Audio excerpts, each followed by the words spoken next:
So in today's video, I'm going to be setting up my 2020 bullet journal. This year, I'm using a Vivid Scribbles book, and I got this from Amazon. It was like 20 bucks. I'll put the link in the description box below. The page weight is 140 GSM, which is really good because you can watercolor and do all that fun stuff in it. And it has 200 pages. That is the main reason why I bought this book, is because I was looking for something like this. The pages are very thick, and I kind of feel like I'm gonna get a paper cut every time I use it, because it is like cardstock paper. But it is the better option, I feel, because I've been using a Scribbles That Matter book, and they're just not reliable when it comes to the paper. They keep listening to everyone on Instagram, and their product keeps changing. So until they figure their lives out, I am moving to Vivid Scribbles. So let's get started. This lovely little bullet journal comes with 3 different ribbon bookmarkers, which is awesome. It has a key page as well as 3 index pages. The pages in the book are also numbered. And what you see me doing here is adding in a column because I like to keep my titles and my numbers separate. And now I'm going into the key to write down all of my icons. Now, I made the triangle in a weird angle, and I was obsessing about it because I didn't mean to do that. And I wasn't paying attention. I wrote down events where I wanted to put task. And so it's like, oh, great. Now, the thing about making mistakes in your bullet journal is that it can be easily fixed. That's why man invented whiteout. So use a little whiteout like I'm doing here, and then you can fix the problem. No harm done.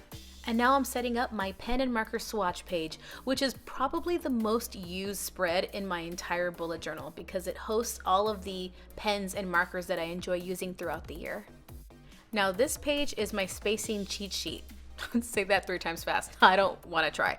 But this is going to help me see where the middle of the page is, or if I want to divide a page into thirds or fourths. I know exactly where to, make my lines as I do my layouts throughout the year. So helpful to have this in the book. This is also when I realized that I couldn't erase over Papermate flares, and still can't. Don't do it, because in this book, they will smudge, as you can see here. So this sheet is a guide to all of the icons that I use in my productivity level tracker, and I've learned that from the Boosted Journal, which I will link his video in my description box below. This tracker actually has been one of my favorite habit trackers. It keeps me focused, and it also lets me know how productive I've been throughout the month because I do it in the monthly spread, and I honestly don't use any other tracker because of this.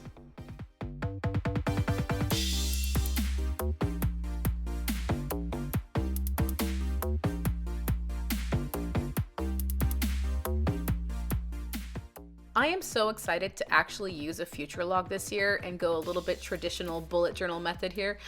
Last year, I did my entire bullet journal spreads in December. So by the time I hit June and July, I had no room for creativity. I wanted to change up the layout so bad, but I couldn't because I'd inked up everything. So this year, I'm going to rely on the future log for all of my future planning, and then let every month and whatever mood or vibe I'm in decide what I'm going to do for my spreads. So with this layout, I decided to draw all of the characters that I loved as a kid because I wanted this to serve as my gateway to the entire bullet journal.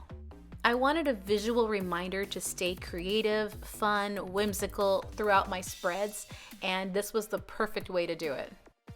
The characters that I drew above on this page are Wicket from Star Wars. I love Ewoks. As a kid, I wanted to be friends with one so bad. Lydia from Beetlejuice, Yakko from Animaniacs, Mojo Jojo, and Buttercup from Powerpuff Girls, as well as Babs Bunny, who happened to be my nickname when I was a little girl because I used to act like her. I was quite annoying. I think I'm still annoying.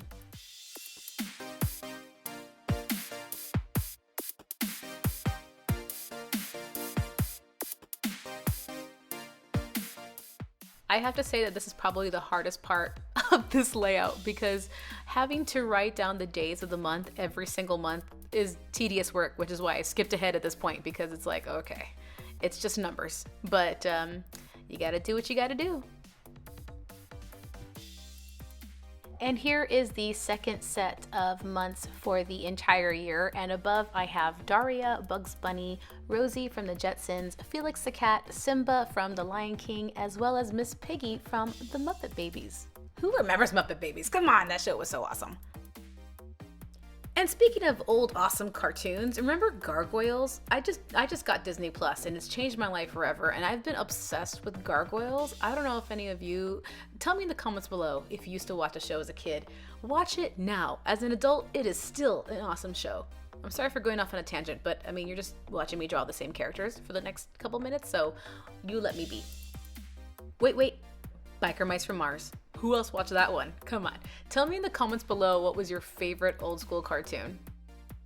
Wait, one more tangent. Now, I understand that Biker Mice from Mars, for some of you, is not really considered an quote-unquote old school cartoon like, I don't know, Kimba the White Lion or Snagglepuss, but still, share your favorite cartoon below, because we are in the age of streaming old content, and I would love to see old cartoons again, because that's a great pastime.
Ta-da! Now these next two spreads are my music and movie playlist. It doesn't have to be stuff that was released within the year, it's just stuff that I'm currently obsessed with, and I can look back and go, dang, she's still listening to the same song over and over again? What?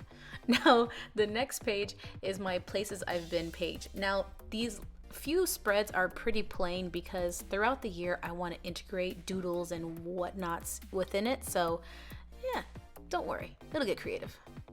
Next year, I want to focus on my finances a bit more than I did this year, so I'm going to create a want list so that I don't spend frivolously and only focus on the items that are listed on that page. This page is a places to go page, and this is just, restaurants, bars, things I want to try in Los Angeles. I decided to compile it all into one little looking sheet of paper within my bullet journal because I thought it would be a really cute idea, but I needed my janky ruler.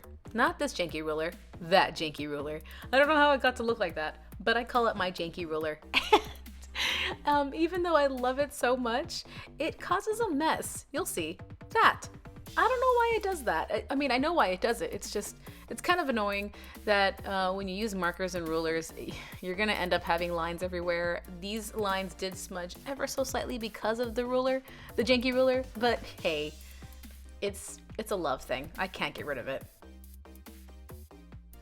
Then I have my dream log, which is something that I will have every single bullet journal. One of those things is, ooh, have you ever read your dreams back to yourself? They're freaky. This is probably one of my favorite data harvesting spreads, the year in pixels. So you just assign a color to a specific mood and then you color that color within each day. Now I understand we have different moods throughout different days, but I usually just do the most prominent or the most memorable one. And I really thought I was gonna be generally happy throughout the entire year because I'm pretty much a happy person, but nope, I'm actually quite an angry and sarcastic and cynical one. So I don't know. This is really cool. I loved doing this spread. Last year, I had my monthly bills cycled within each monthly spread, but I decided to compile it all onto one page this time because I hated having to flip back and forth to see what I paid and what I didn't pay, so it's easier for me to keep track of everything on one solid page.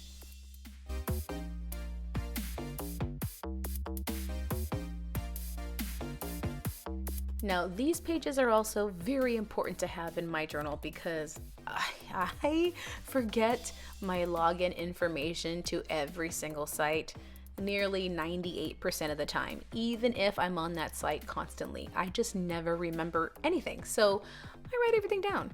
I don't normally share my bullet journal with people, so I'm not afraid of somebody like stealing my information. But what I do is I paper clip these 2 pages shut. So in case I do want to share my journal to show people what I've done, they won't see these pages. This is super beneficial for all those like random one-off sites that you have to create an account and a password for, but you have to somehow remember all that information. Put it in this page. I also have an account tab because I signed up for a lot of different rewards programs and you need to know your rewards number, so I wrote that in there. I also have an important tab because, you know, let's say you, I don't know, get a new renter's insurance policy and you have to know the number offhand, or you just sign up for healthcare. All these important information and facts, phone numbers, great place to put them because it's all in one location.